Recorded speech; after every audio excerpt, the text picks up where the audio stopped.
Chapter 4. The BREKING point part VIII. Thorns 3 weeks into their arrangement, things were almost working. Almost. Marcus had learned to respect the routines. He set alarms on his phone, created visual reminders, kept things organized. He'd even started a spreadsheet, something he never thought he'd do, to track which days Elliot was more anxious than others. Mondays were bad. Thursdays were better. Saturdays were unpredictable. Elliot, for his part, had stopped treating Marcus like a contamination vector.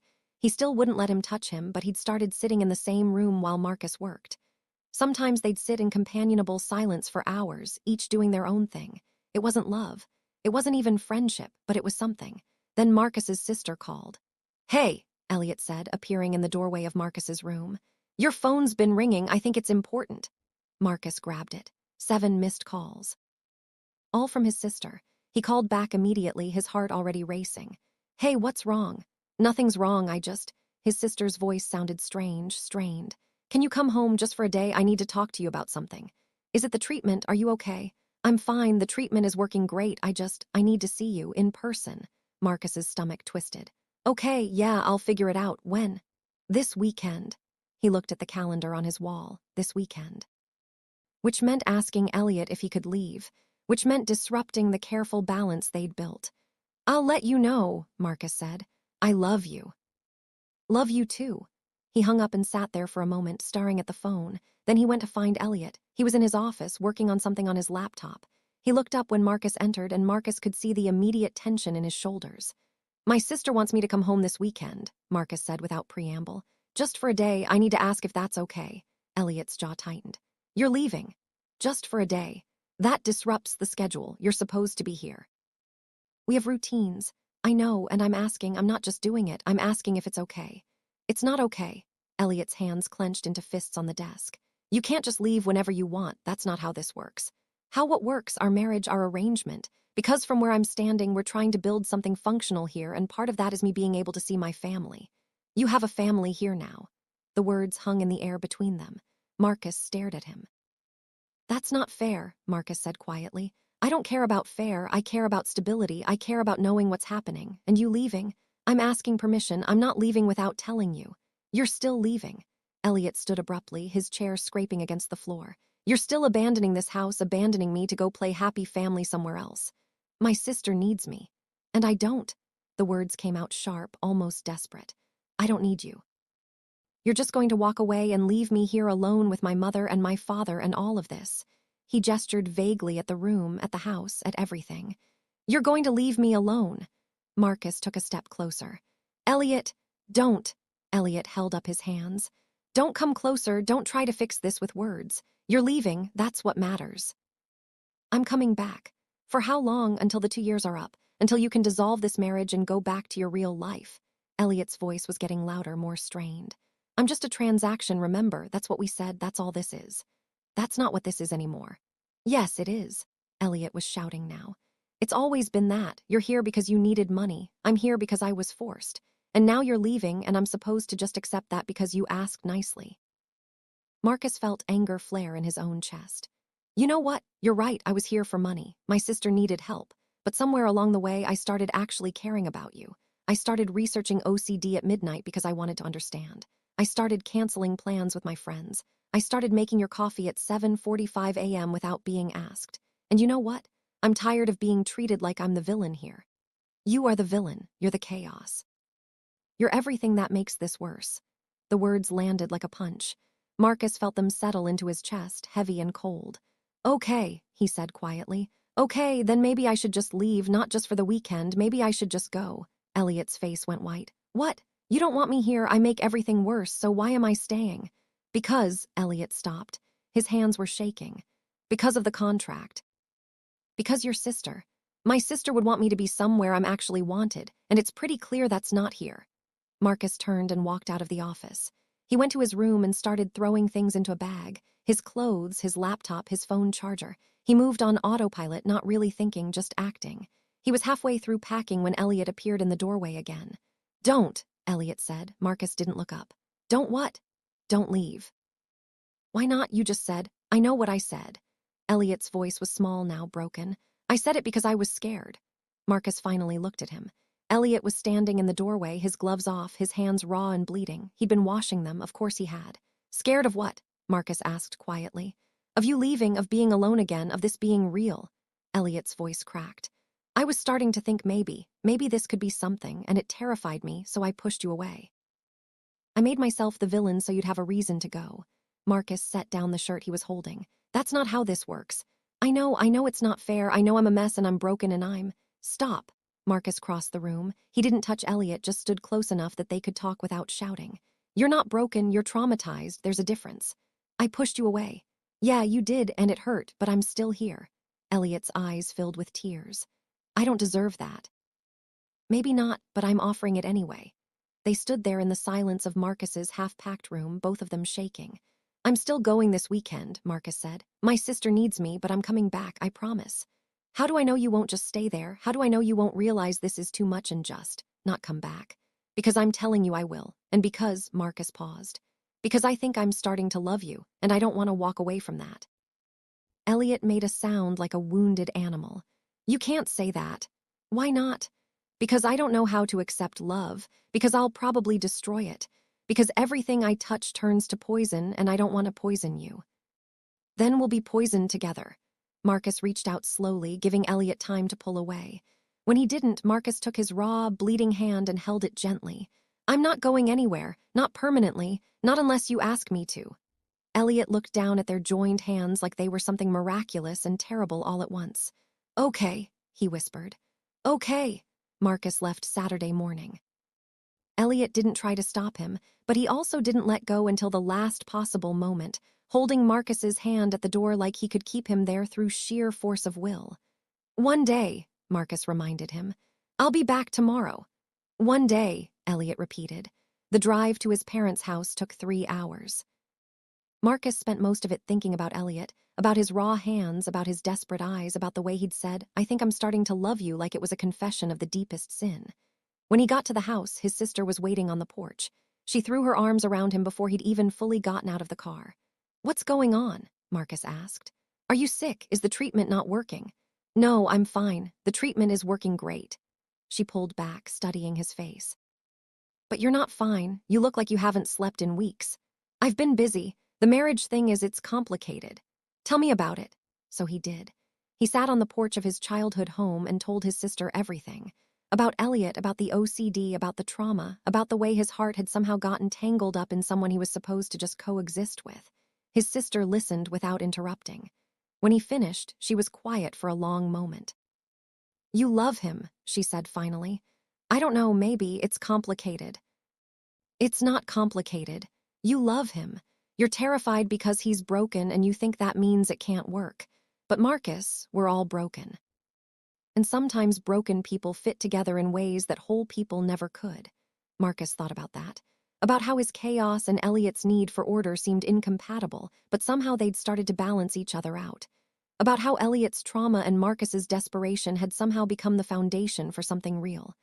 I should get back, Marcus said. His sister smiled. Yeah, you should. He left that evening instead of the next morning. The drive back took 3 hours, and the whole way he thought about what he was driving toward.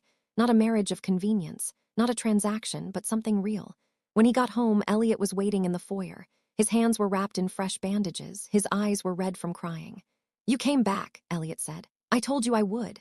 I know, but Elliot's voice broke. I didn't think you would. I thought you'd realize this was too much and just stay there. Marcus crossed the distance between them. He stopped just short of touching, giving Elliot the choice. Slowly, carefully, Elliot reached out and took Marcus's hand. Not with his gloves, with his bare, damaged, beautiful hands. I'm sorry, Elliot whispered. For pushing you away, for being cruel. For I know I'm sorry too. For not understanding how much you were struggling, for being thoughtless. They stood there, hands joined, 2 broken people who'd somehow found a way to fit together. What do we do now? Elliot asked. Marcus thought about the garden, about the roses blooming in darkness, about how beautiful things could grow in the most unlikely places. We keep trying, Marcus said. One day at a time, one small compromise at a time, we keep trying. Elliot nodded and pulled Marcus into an embrace. It was careful, tentative, but it was real. And it was enough. Chapter 5. Fragile Things Part IX. The morning after, Marcus woke to sunlight filtering through the curtains and the sound of running water. For a moment, he didn't remember where he was. Then it came back, Elliot's embrace, the tentative promise of trying, the way Elliot's hands had felt in his without the barrier of gloves. He got out of bed and followed the sound of water to Elliot's bathroom. The door was cracked open, and Marcus could see Elliot at the sink, his hands submerged in water, not washing compulsively. Just washing carefully, methodically, but not the frantic scrubbing that usually accompanied his rituals. "Hey," Marcus said softly from the doorway. Elliot looked up, startled. Water dripped from his hands. "I didn't wake you, did I?" "No, I just wanted to check on you." "I'm okay." Elliot dried his hands on a towel, then looked at them like he was surprised they were still there. "I slept, actually slept. I don't think I've slept through the night without medication in years." Yeah. Elliot turned to face him. In the morning light, he looked younger, more vulnerable. "I kept thinking you'd left, that I'd dreamed the whole thing. But then I heard you sleeping and I knew you were real." Marcus stepped into the bathroom. He still moved slowly, still gave Elliot space to retreat if he needed to. But Elliot didn't retreat. He just watched as Marcus approached. "I'm real," Marcus said. "I'm here and I'm not going anywhere." "You can't promise that. You can't know what will happen in the future." "True, but I can promise that I'm choosing this, right now with you, and I'll keep choosing it as long as you want me to." Elliot's eyes filled with tears. "I don't know how to do this, how to let someone love me. I've spent so long keeping people away. Then we'll learn together." They stood there in the bathroom, and Marcus realized this was what it meant to love someone broken. It wasn't about fixing them. It wasn't about making them whole. It was about standing beside them while they tried to fix themselves. It was about patience and persistence and showing up even when it was hard. "I want to try something," Marcus said, "if that's okay." "What?" "I want to touch you, not in a sexual way, just, I want to hold you, but only if you want that." Elliot's hands were shaking. "I don't know if I can." "We can go slow. You can tell me to stop whenever you need to." Elliot nodded, and Marcus reached out. He took Elliot's hands gently, giving him every opportunity to pull away. When Elliot didn't, Marcus turned them over and examined the damage. The raw patches were healing, but slowly. There were scars from previous washing sessions, white lines crisscrossing his palms. "Does it hurt?" Marcus asked.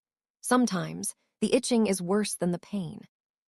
Marcus brought one of Elliot's hands to his chest, pressing it against his heart.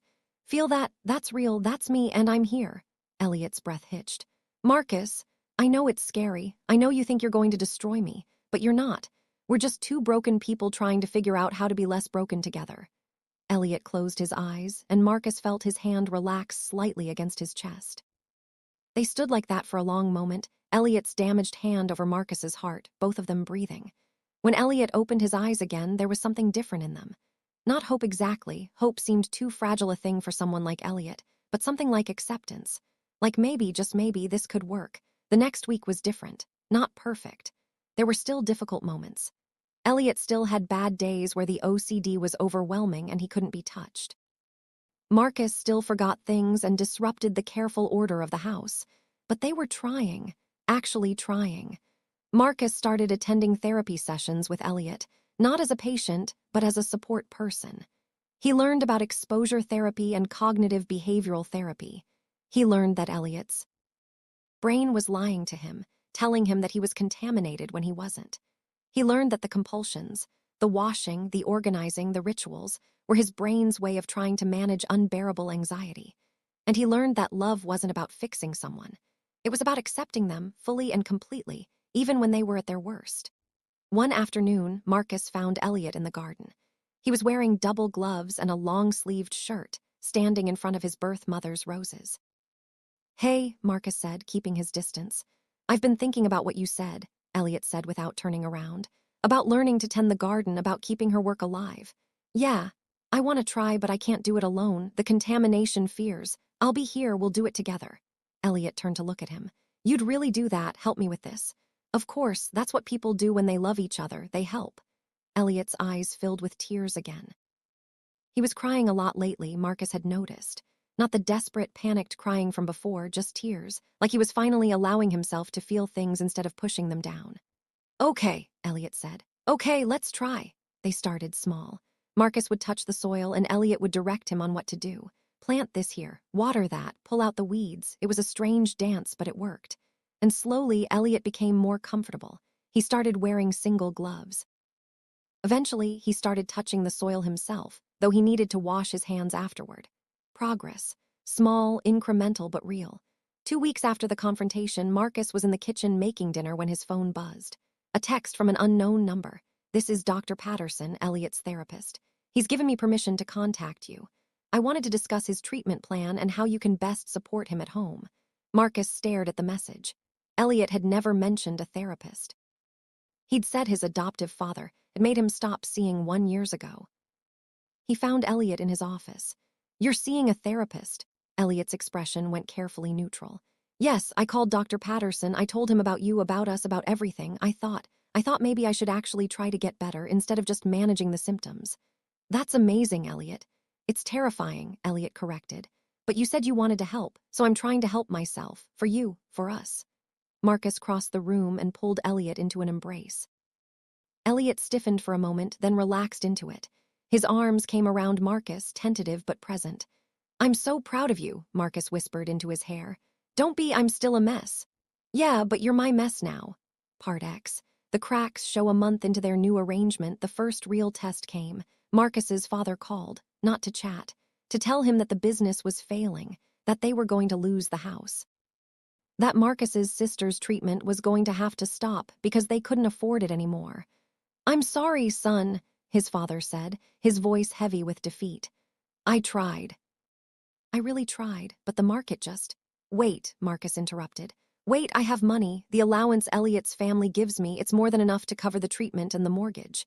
"Marcus, you can't." I will, don't worry about it." He hung up and sat there for a moment, processing. Then he went to find Elliot. He was in the library, reading. He looked up when Marcus entered. "My family needs help," Marcus said without preamble. "Financial help, a lot of it." Elliot closed his book. "How much?" Marcus told him. It was a significant amount, enough to make most people balk. Elliot was quiet for a long moment. Then, okay, I'll talk to my father. We can set up a trust or something, make sure your family is taken care of." "Elliot, that's what people do when they love each other," Elliot said, repeating Marcus's words back to him. "They help." Marcus felt something crack open in his chest. This was real. This was actually real. Elliot wasn't just saying the words. He was living them. But then the next morning, everything fell apart. Elliot's mother called him into her study. Marcus wasn't there. He was in his room working, but he heard the raised voices. When Elliot came back, he was shaking. "What happened?" Marcus asked immediately. "My mother knows about the money, about me helping your family." Elliot's voice was hollow. "She says it's a waste, that I'm throwing away family resources on people who don't matter." "That's not true." "She also said," Elliot stopped, his hands clenching. "She said that if I keep this up, if I keep defying her, she'll cut me off. No allowance, no house, nothing." Marcus felt ice settle in his stomach. "So what are you saying?" "I'm saying I don't know what to do. I want to help you. I want to help your family, but I also can't afford to lose everything. I don't have anywhere else to go. You have me." "Do I?" Elliot's eyes were desperate. "Or am I just a convenient solution to your financial problems? Because from where I'm standing, that's all this has ever been." "That's not fair." "Isn't it?" Elliot stood and walked to the window. "You came here because you needed money. You married me because you needed money. And now you need money again. And I'm supposed to just keep giving and giving and giving until I have nothing left." "That's not what this is." "How do I know that, Marcus? How do I know you're not just using me?" Marcus felt anger flare. "Because I came back. Because I held your hand when your mother was cruel. Because I learned about OCD at midnight. Because I'm here every single day trying to make this work. If I was just using you, I would have left by now. Maybe you're just waiting for the right moment." The words hung in the air between them. Marcus stared at Elliot, trying to process what was happening. One moment they were building something real, and the next, Elliot was dismantling it brick by brick. "You're scared," Marcus said finally. "Of course I'm scared. I'm terrified. I've never had anyone actually want to be with me before. And now you're here and it's real, and I keep waiting for you to realize what a mistake this is. I'm not going anywhere. You say that now, but eventually you'll leave. Everyone leaves. My mother left me in a sense when she went to prison. My father, my biological father, he hurt me. My adoptive parents use me. Everyone I've ever cared about has abandoned me or destroyed me. Why should you be any different?" Marcus didn't have an answer. Not one that would convince Elliot anyway, because Elliot's fear wasn't rational, it was trauma, and no amount of promises could erase that. "Because I'm choosing not to be," Marcus said quietly. "I'm choosing you, every single day." And I'll keep choosing you even when it's hard, even when you push me away, even when you're convinced I'm going to leave. I'm staying. Elliot turned away. I need to be alone. Elliot, please leave me alone. So Marcus did. He left Elliot in the library and went back to his room. He sat on his bed and stared at his phone, wondering if this was it, if this was the moment where everything fell apart. He thought about calling his sister, about texting Dave, about doing anything to escape the suffocating silence of the house. Instead, he just sat there and waited, because that's what you did when you loved someone. You waited. You held space for their fear and their pain and their broken pieces, and you hoped that eventually they'd let you in. Hours passed. The sun set. The house grew dark and quiet, and then just as Marcus was about to give up, there was a soft knock on his door. Elliot stood in the doorway, his hands wrapped in fresh bandages, his eyes red from crying. I'm sorry, Elliot said. I'm sorry for pushing you away. Accusing you? Marcus crossed the room and pulled him into an embrace. I know, it's okay. It's not okay, I'm not okay, I'm broken and scared, and I keep sabotaging this because I'm convinced you're going to leave anyway. I'm not leaving. How can you be so sure? Marcus pulled back and looked at him.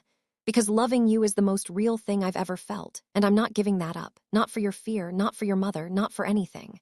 Elliot's face crumpled. I love you too. I think I have for a while now, and it terrifies me. I know, but we're going to figure this out together. They stood there in Marcus's room as the night deepened around them. And for the first time since this whole nightmare began, Marcus felt like maybe, just maybe, they might actually make it. Chapter 6. FOUNDATONS Part XI. Building something real. The next morning, Elliot woke in Marcus's bed. It was the first time he'd slept in someone else's room without panicking. The first time he'd allowed himself to be vulnerable in that way. Marcus was already awake, watching him with an expression that made Elliot's chest tight. Hi, Marcus said softly. Hi. They lay there in the morning light, and Elliot felt something he hadn't felt in years. Peace. Not the artificial peace that came from rituals and compulsions. Real peace. The kind that came from being seen and accepted anyway. I need to tell you something, Elliot said. About my mother, about what she said yesterday. You don't have to. I do. Because I need you to understand that I'm not going to let her control me anymore. Not like this. Elliot sat up, gathering his courage. I'm going to help your family, and if my mother cuts me off, then so be it. I'll figure something out. Marcus sat up beside him. Elliot, you can't just... I can, I'm 28 years old. I have a trust fund from my biological parents' estate. My mother's been managing it, but I can access it independently. I should have done this years ago, but I was too afraid. Elliot looked at his hands. I'm tired of being afraid. I'm tired of letting other people's cruelty define my life. What are you saying? I'm saying I'm going to call my lawyer today. I'm going to set up the financial support for your family, and I'm going to tell my mother that if she doesn't like it, she can deal with it. Elliot paused. I'm also going to ask her to leave the house. Marcus's eyes widened. What, Elliot, this is your home. It's not my home, it's a prison, and I'm done living in it. Elliot took Marcus's hand. I want to build a life with you, a real life, not this arrangement, not this transaction. A real partnership, and I can't do that while my mother is here poisoning everything. What about your father? He'll follow her, he always does. Elliot's voice was steady now, resolved. I've been thinking about this all night. I want to sell this house. I want to find somewhere smaller, somewhere that feels like ours. I want to start over. Marcus pulled him close. You're sure about this? I've never been more sure of anything in my life. The conversation with Elliot's mother was brutal. She arrived in his office that afternoon, dressed impeccably, her smile sharp as a knife. I heard you were making some decisions without consulting me. That's right, Elliot said calmly. He was sitting at his desk, Marcus standing just outside the door, present but not intrusive. I'm going to help Marcus's family financially, and I'm asking you to leave the house. His mother's expression didn't change. I see, and you think you can just make these decisions on your own. I know I can. I'm an adult, and this is my life. Your life, she laughed, a cold, brittle sound. Your life is what we made it. We took you in when no one else wanted you. We gave you everything, and this is how you repay us, by throwing away family resources on some boy you've known for a few months. He's my husband. He's a con artist. He married you for money, and you're too damaged to see it. Elliot felt the words like physical blows, but he didn't flinch. Get out. Excuse me. Get out of my house. You have 1 week to pack your things and leave. After that, I'm changing the locks. His mother stood, her face flushing with anger. You'll regret this. When he leaves you, and he will leave you, you'll have nothing. No family, no support, just your broken mind and your broken hands. Then I'll have myself, Elliot said quietly, "and that will be enough." She left without another word. When she was gone, Elliot felt like he might collapse. But then Marcus was there, pulling him into an embrace, holding him while he shook. "You did it," Marcus whispered. "You actually did it." "I'm terrified," Elliot admitted. "What if she's right? What if you leave?" "I won't. You can't know that." "No, but I can choose it every single day, and I will." Part XII, The Garden Blooms. Over the next month, things shifted. Elliot's parents left the house, and the atmosphere changed immediately. It was like the entire building exhaled.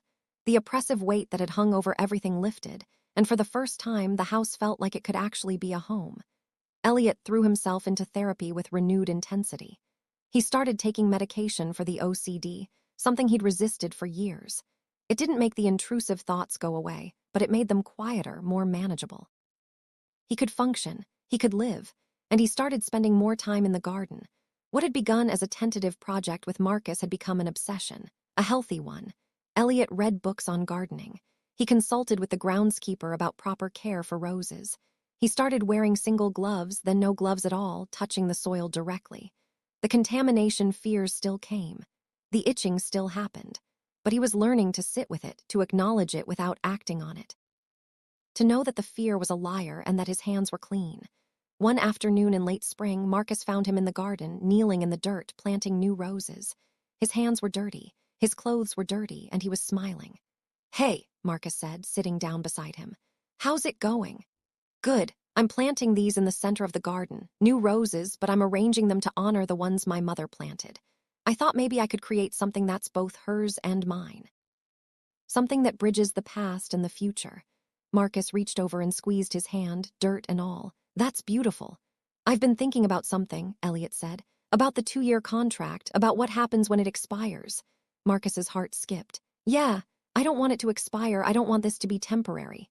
Elliot looked at him, his eyes serious. "I want to make this permanent. I want to marry you, for real this time. Not because of a contract or a transaction, but because I love you." Marcus felt tears prick his eyes. "Elliot, I know it's fast. I know we're still figuring things out, but I've never been more certain of anything." Elliot pulled off his glove and took Marcus's hand. "Will you marry me again?" Marcus laughed and pulled him into a kiss, dirt and all. "Yes, yes, absolutely yes." They didn't make a big deal out of it. No elaborate ceremony, no family drama, just the two of them and a judge at the courthouse, with Marcus's sister as a witness. Afterward, they went out to dinner at a small Italian restaurant, and Elliot managed to eat the entire meal without triggering his contamination fears. Small victories, but they were victories nonetheless. That night, back at the house, they lay in bed together. Elliot was wrapped around Marcus, his head on Marcus's chest, his hand over his heart. It was his favorite position now, being able to feel Marcus's heartbeat, to know that he was real, that he was there. "I've been thinking about the house," Elliot said. "I want to sell it. I know it's a lot of space and it has so many bad memories. I want us to find somewhere new, somewhere that's just ours." "What about the garden?" "We can recreate it. It'll take time, but we can do it. We can build something new together." Marcus kissed the top of his head. "I like the sound of that. I also want to do something with the house before we sell it. I want to donate it to be converted into a mental health facility for people with OCD and trauma. I want to turn this place of pain into a place of healing." Marcus felt his chest tighten with emotion. "That's incredible, Elliot. It feels right. Like maybe something good can come from all of this. From my pain, from my mother's cruelty, from everything." Elliot looked up at him. "Is that crazy?" "It's the least crazy thing you've ever said." They lay there in comfortable silence, and Elliot felt something he'd thought was impossible. Hope. Real, genuine hope for the future. Part XIII. 1 year later, the new house was smaller, but it felt bigger. It had a garden not as elaborate as the one at the estate, but with potential. Elliot spent his weekends planting roses, and Marcus spent his time building raised beds and installing a small fountain. They'd been living there for 6 months, and it was starting to feel like home. Marcus had gone back to freelance software development, but he'd also started volunteering at the mental health facility that now occupied the old estate. He helped develop apps for people with OCD, tools to help them track their compulsions and their triggers. Elliot was working with a therapist to develop a support program for people with severe OCD. He spoke openly about his condition, about his trauma, about his journey, and people listened. People who'd felt as alone as he had suddenly felt less alone. One evening, they were sitting in their garden now, when Elliot's phone buzzed. A text from his therapist. Your mother reached out. She's in a facility. She wants to talk. Elliot read it twice, then looked at Marcus. What do you want to do? Marcus asked. Elliot thought about it, about his mother's cruelty, her manipulation, her abuse, about all the years she'd made him feel like he was broken beyond repair. I want to forgive her, Elliot said finally. Not because she deserves it, but because I deserve to not carry her around with me anymore. That's very mature. I've had a good therapist and a good husband.